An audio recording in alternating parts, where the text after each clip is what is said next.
One thing I wish corporate leaders would understand is that when they experience burnout within their company, that is a result of how people are treating each other within that organization. It has nothing to do with the economy, with the work, or with any other thing that they want to put it on.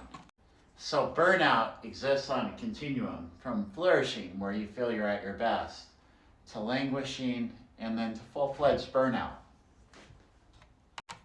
Flourishing environments, you'll notice that communication generally is shown by active listening. That means listening to understand. The feedback is constructive, and we talk to each other in a constructive manner. We're seeking to solve problems together. We're seeking to reach goals together. The key thing is together. So we're helping the other person. We're being constructive. We're feeling like those around us, those leading us, are trying to actively help us. We have trust because it's transparent.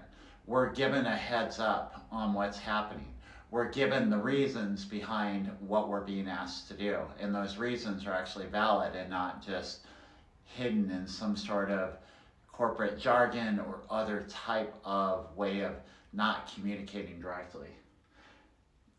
People feel that there's a sense of empathy at the work, within the work environment. They feel like people authentically care about them. If they're struggling, people will actually ask them, hey, how are you doing? How are you holding up? They feel cared for, which means that when they communicate, they can be assertive. Hey, I need this. This is coming up and this needs to be done, right? It's assertive. It's not avoidant or passive, but it's with empathy, and it's constructive, and it's also positive.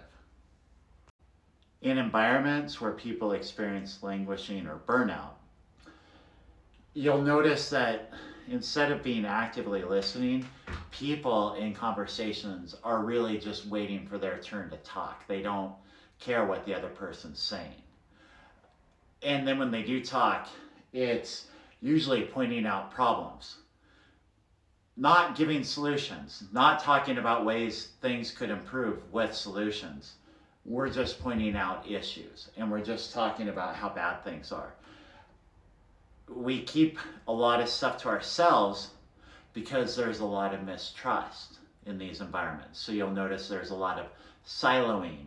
And when you debrief customer losses or mistakes like that, what you'll typically hear is comments about how, oh, I didn't understand that. Nobody had told me that. We should have been informed about that, right? Because people are keeping secrets, they're keeping territory, they're being highly territorial.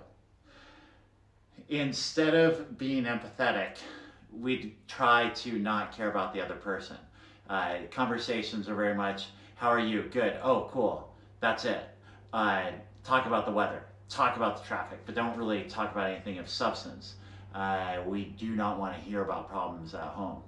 That's a very disinterested work environment, which is going to lead to languishing and burnout amongst your employees.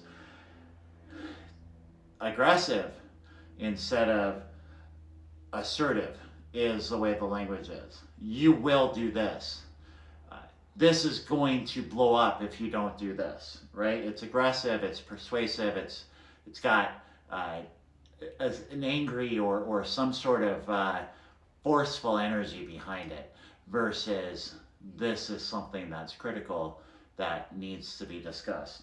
The other thing it could be is a lot of passive aggressive or just passive altogether. And not constructive but critical. That's not a nice color.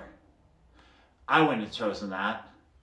Critical. There's no substance to it other than, hey, I'm pointing out something's not good.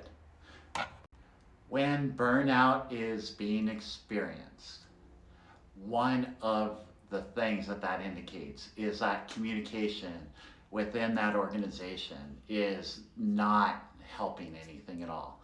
And in order to start addressing the burnout, you need to address the poor communication.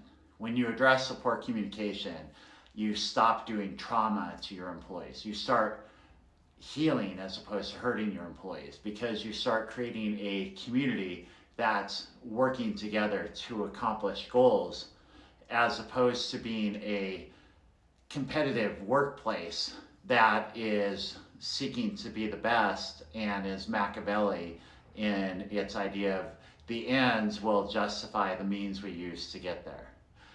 The more constructive and human centric your organization is, the more creative the output of that organization is going to be, the more effective those products will be, because they're coming from a place of creativity and conscientiousness, as opposed to from a place of competitiveness, scarcity, and concern. So if you're experiencing high rates of burnout, understand this is the corporate culture you created, and it is on you, senior management, to correct that, to bring people in, to start creating a better way to communicate amongst your organization. This is something I do, but there's other experts out there who do this as well.